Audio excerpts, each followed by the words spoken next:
Assalamualaikum, salam literasi. Butuh buku pada kesempatan kali ini. Sepulang kantor, langsung nemu buku.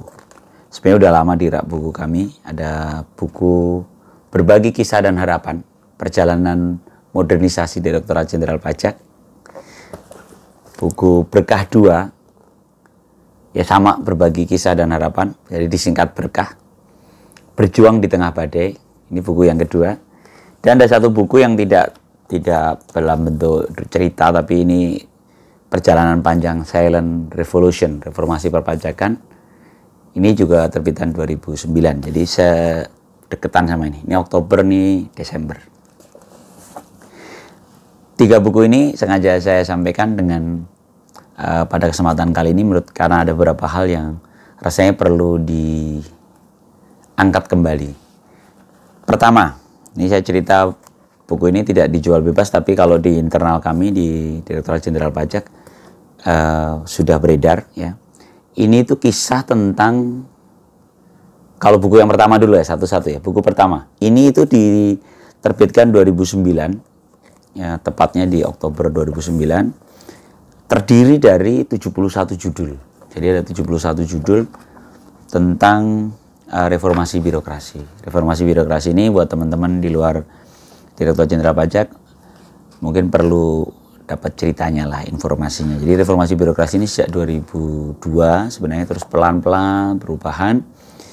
Lalu sampai dengan buku ini tuh bagaimana perubahan itu mempengaruhi budaya pegawai di Direktorat Jenderal Pajak. Nah, akhirnya menerima tulisan dari seluruh pegawai yang berminat menceritakan kisah-kisah inspirasinya, lalu dirangkum. Terkumpul 71 judul. Kalau hitungan saya nggak salah ya, karena saya hanya menghitung di daftar isi yang tidak ada angkanya, jadi saya hitung langsung. Yang buku pertama ini masih Dirjen Pajaknya adalah Muhammad Ciptarjo. Ini sekalian buat seru-serunya ya, saya ceritakan timelinenya, garis waktunya. 2002 itu sudah mulai bergulir reformasi birokrasi. Ini cukup signifikan dalam perubahan di internal Direktorat Jenderal Pajak. 2010, tepatnya tanggal 30 Maret 2010, seorang pegawai Direktorat Jenderal Pajak tertangkap, Gayus Tambunan. Saya pikir ini populer sekali, jadi saya wajar kalau kita bahas di sini. Itu persis itu di 2010. Diputus oleh pengadilan, vonisnya di 19 Januari 2011. Nah, buku ini disusun 2009. Jadi terasa ya suasana kebatinan para penyusun buku ini. Setelah disusun, diterbitkan, tiba-tiba ada kasus besar yang menimpa Direktorat Pajak dan stigmanya luar biasa. Ini kalau teman-teman mau kilas balik tahun 2010 sampai 2011 itu luar biasa. Sampai turun ke kantor pusat pajak itu gayus gitu. Kondektur itu ngomongnya gitu. Saking demikian dalam tertanam di pikiran netizen masyarakat Indonesia tentang jahatnya seorang pegawai pajak. Nah, makanya ini jadi menarik. Kumpulan kisah dan harapan, berbagi kisah dan harapan yang pertama ini kan perjalanan modernisasi. Ini nggak lama langsung tersiram oleh berita negatif tentang Gayus Tambunan. Lalu yang ingin saya sampaikan, apa sih sebenarnya isi buku ini? Saya nggak akan cerita satu-satu karena ada 71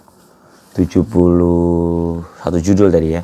Namun ini tuh cerita tentang beberapa ini mikroskopik sekali. Ini mikroskopik sudut pandang para penulisnya dari sudut pandang masing-masing. Ada yang berkisah suasana di kantornya di daerah terpencil, ada hubungan dia dengan keluarganya, ada kebersahajaan, suasana kehidupan yang sangat sederhana oleh petugas pajak yang mendapatkan stigma sebagai pegawai yang harusnya kaya gitu. Itu kan menjadi berat buat beberapa personil Direktorat Jenderal Pajak ketika dia dia sebenarnya tidak berkecukupan, tapi dituduhkan dia mampu. Nah, ini banyak sekali kisah-kisah rata-rata di pertama itu seperti itu, ya, sekitaran kebersahajaan. Bahkan ada yang menyebut kita adalah alien, makhluk aneh karena menjadi minoritas dalam perubahan ini. Sampai ada kalimat penulis yang menyebutkan, sampai demikian uniknya orang-orang yang ingin memegang teguh idealismenya, tidak ikut arus dalam arus yang lama dulu. Makanya ketika reformasi birokrasi, mereka langsung mendapatkan ruang yang cukup untuk itu. Nah, di buku pertama sekitaran itu, ya, sekitaran bagaimana mengubah budaya, ya. Nah, ini menarik, makanya saya sengaja nggak bacakan satu-satu tulisannya, tapi saya akan hubungkan dengan bukunya Silent Revolution. Ini banyak ditulis oleh tim, ya, namun ini justru pembukaannya oleh Darmin Nasution yang waktu itu sudah menjadi gubernur BI, tapi sebelumnya dia adalah Dirjen Pajak, ya, di pengantarnya. Begitu juga di buku yang pertama ini, Pak Darmin Nasution masih menulis setelah Pak Ciptarjo sebagai Dirjen Pajak. Nah, silent operation, jadi ini bagian dari revolusi yang perlahan-lahan, diam, tapi internal. Nah, revolusi yang perlahan-lahan ini membutuhkan sebuah budaya baru. Nah, budaya baru itu salah satunya adalah literasi, menuliskan apa yang dirasakan, apa yang terjadi di lapangan, ditulis untuk disampaikan ke teman-teman yang lain. Saya ingat betul waktu pada zaman diterbitkannya buku ini, setiap rapat koordinasi di kantor itu kami membaca satu judul dari buku ini. Tentunya buku-buku yang pendek. Saya masih ingat, saya pernah kebagian membacakan judul di buku ini agar ini terinternalisasi di teman-teman yang lain gitu. Saya pikir itu menarik, ya. Bagaimana sebuah institusi melakukan revolusi perlahan secara kultural melalui tulisan. Kebayangkan bagaimana berapa orang tadi, sekitar ada 71 judul dituliskan oleh pegawai Dirjen Pajak yang menulis itu dengan effort, dia ikut menghayati, merasakan, menuliskan apa yang dirasakan, lalu dibaca oleh teman-temannya sebagai bagian dari inspirasi yang menyebar. Saya pikir itu bentuk strategi berubah yang menarik gitu, secara kultural. Walaupun akhirnya di 2010 saya sampaikan tadi ada kasus Gayus Tambunan. Karena itulah akhirnya terbit buku yang kedua. Berbagi kisah dan harapan berjuang di tengah badai. Ini istilahnya buku berkah 2. Ya, judulnya Berjuang di Tengah Badai. Tema besar di buku berkah 2 ini sedikit berbeda, masih tentang reformasi birokrasi di Direktorat Jenderal Pajak, tapi lebih pada bagaimana yang dilakukan insan fiskus, ya, DJP ketika menanggapi kasus Gayus Tambunan. Jadi banyak sekali judul di sini, ada saya catat ada 62 judul, dan rata-rata di sekitaran stigma negatif masyarakat dan bagaimana para petugas pajak menghadapinya dengan segala sudut pandangnya, ya. Masih mirip dengan buku yang pertama. Buku yang kedua ini banyak bercerita tentang personal petugas pajak yang tanda petik tertekan secara stigma sosial. Berikut keluarganya. Lalu bagaimana inspirasi diambil oleh petugas pajak itu saat kondisi badai itu dari lingkungan sekitarnya. Ada beberapa judul yang mengambil inspirasi dari keluarga, dari orang terdekat. Misalnya, Ayahku Abdi Negara. Ini cerita tentang seorang yang dia terlalu teringat inspirasi si ayahnya. Atau banyak, ya, kalau yang tentang itu, ya. Ada lagi yang diambil dari saat dia naik kereta. Itu juga ada. Jadi obrolan di kereta tiba-tiba terpikir. Ayahku juru bicaraku, Muhammad Triongko. Ini juga tentang ayahnya. Dan para penyemangat. Ini juga cerita orang-orang sekitarnya yang menjadikan. Nah, sudut pandangnya itu. Nanti saya ingin cerita tentang bagaimana sebuah perubahan terjadi karena sistem kontrol dari sekitar. Itu yang ternyata menjadi energi tersendiri. Baik, oke, pelan-pelan. Saya sekarang lihat di sambutan sambutan di buku berkah yang kedua ini dari Pak Direktur Jenderal Pajak saat itu, yaitu Pak Fuad Rahmani. Jadi kalau yang pertama tadi Pak Ciptarjo, dengan dibuka juga pengantar oleh Dirjen Pajak sebelumnya Darmin Nasution gitu. Terus yang ini oleh Pak Dirjen saat itu Fuad Rahmani. Ini juga cerita tentang bahwa perjalanan ini masih panjang ya. Berbagai reaksi pegawai muncul menghadapi terpaan badai tersebut, timbul penurunan motivasi bekerja, keresahan, rasa yang saling mencurigai satu sama lain. Ya, ini suasana kebatinan yang ditulis oleh Pak Fuad Rahmani ya. Namun tidak sedikit pegawai yang menanggapinya dengan positif, memandang badai sebagai pelajaran yang berharga dan merupakan teguran, semacam pemacu untuk berbuat lebih baik lagi. Weh. Nah, ada juga pengantar dari Pak Muhammad Yusuf, Kepala Pusat Pelaporan Analis Transaksi dan Keuangan PPATK, dengan beberapa lainnya. Tapi saya menggarisbawahi beberapa poinnya. Pak Yusuf ini menarik. Disinilah ada mengingatkan kembali peran masing-masing ya, untuk menjadi agen perubahan dari diri sendiri. Jadi binafsih katanya. Jadi ini Pak Yusuf ini, Muhammad Yusuf ini menganggap positif menuliskan itu dalam inspirasi masing-masing personal, karena itu kan bagaimana kita menjadi bagian dari agen perubahan itu. Kemudian ada endorsementnya menarik di buku yang kedua ini karena mulai melibatkan beberapa pihak eksternal. Salah satunya adalah seorang penulis, Asma Nadia. Dia CEO Asma Nadia Publishing House. Dia memberikan testimoni di buku ini, buku-buku yang baik dan mencerahkan seperti berbagi kisah dan harapan dua, berjuang di tengah badai, semoga menjadi titik-titik cahaya yang menerangi kegelapan sanubari dan memberikan harapan. Karena isinya kan tentang hal-hal baik di sekitar lalu diangkat. Kemudian Teten Mas Duki juga menuliskan tentang bagaimana membaca buku ini itu perasaan kita, menyaksikan pengalaman nyata dari mereka yang berusaha memuliakan kejujuran, ya, menegakkan etika profesi dan menghibahkan dedikasi untuk kemajuan bangsa. Harus menghadapi pergolakan batin yang tidak mudah di tengah ketidakpercayaan masyarakat. Ini saya merasakan betul karena saat 2010-2011 itu saya di posisi di bidang hubungan masyarakat dan penyuluhan, sehingga saya setiap pekan kami melakukan aktivitas kegiatan sosialisasi materi perpajakan, dan materi apapun yang disampaikan pertanyaannya balik lagi tentang Gayus Tambunan. Jadi suasana ini saya terasa betul di saat itu. Kemudian banyak lagi endorsement lainnya.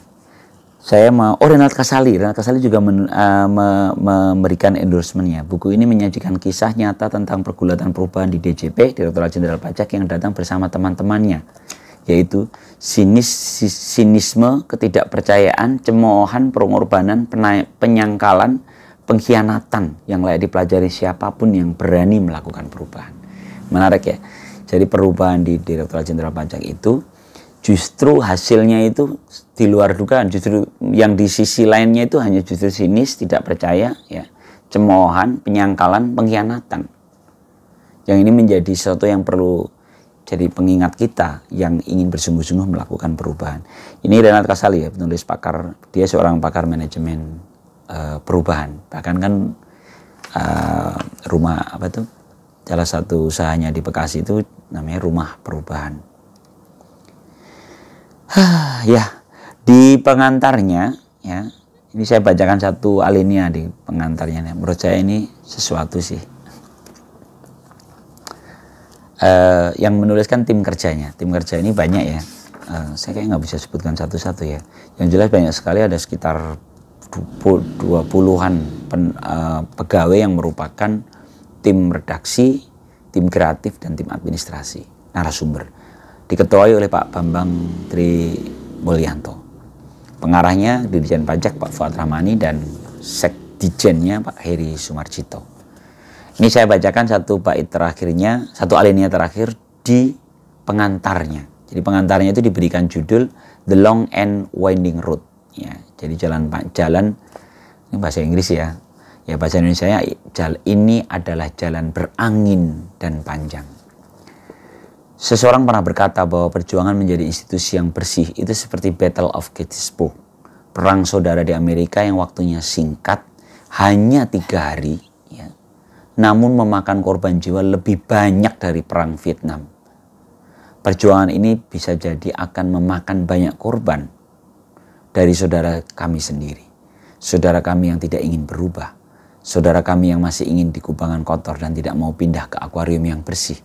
Namun perjuangan pembersihan harus terus dilakukan. Ini adalah jalan berangin dan panjang. Ini adalah obat yang harus ditelan, tetapi pada akhirnya akan menyembuhkan. Lalu dilanjutkan dengan banyak judul. Berkah 2 ini ada 62 judul. Penulisnya sekitar itu juga, namun ada beberapa penulis yang menulis lebih dari 1 tulisan memang. Tunas-tunas modernisasi mulai tumbuh subur dan semakin mewarnai Direktorat Jenderal Pajak. Modernisasi yang sudah bergulir seperti bola salju tidak bisa dihalangi lagi lajunya. Akan terus bergulir dan akan dirasakan manfaatnya oleh negeri ini. Ini optimisme.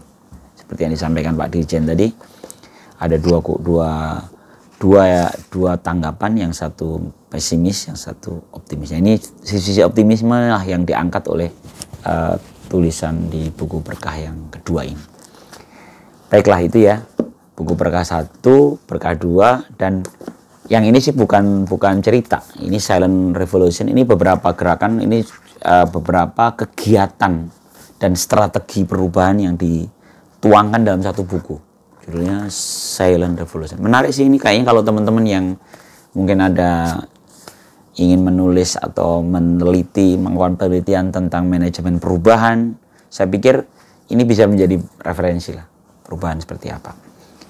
Nah, baiklah, sekarang versi putu buku. Seperti biasa, putu buku bukan beda buku yang serius, akademis, namun hanya tentang apa yang saya pikirkan dan apa yang saya rasakan setelah saya berinteraksi dengan 1 atau 2, 3 buku.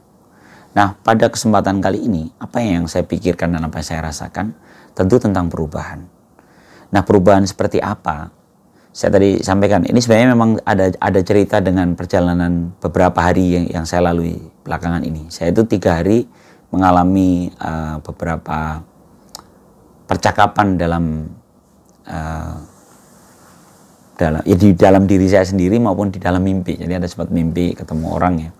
Pertama gini, hari pertama itu saya berpikir bahwa sebenarnya bersikap rasional itu membuka pintu kebaikan. Contoh misalnya tadi nih, perubahan reformasi birokrasi ini. Kalau berpikir rasional, sebab akibat yang jelas gitu, kemungkinan kan kita tidak melakukan kegiatan yang tercela kan, karena kita tahu akibatnya gitu. Nah, itu yang pertama di hari pertama. Kemudian kemarin saya bermimpi, ini mimpinya konyol, mimpinya acak dan sebuah percakapan yang tidak jelas di satu tempat gitu, seperti biasa lah namanya mimpi yang nggak jelas. Tapi ada percakapan menarik ketika seorang yang dia cerita betapa ada kesempatan nyolong gitu, mencuri gitu.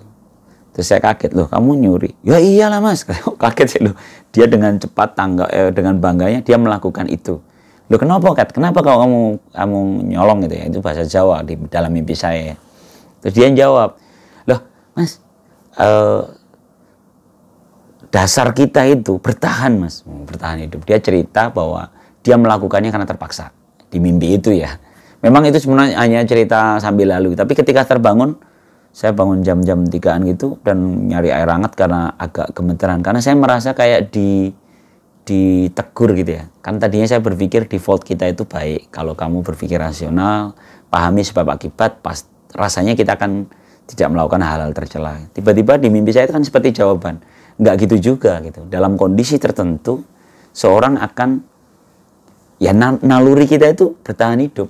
Kalau cara bertahan itu adalah curang, ya saya curang, gitu, kata mimpi saya gitu. Wah, benar juga ya.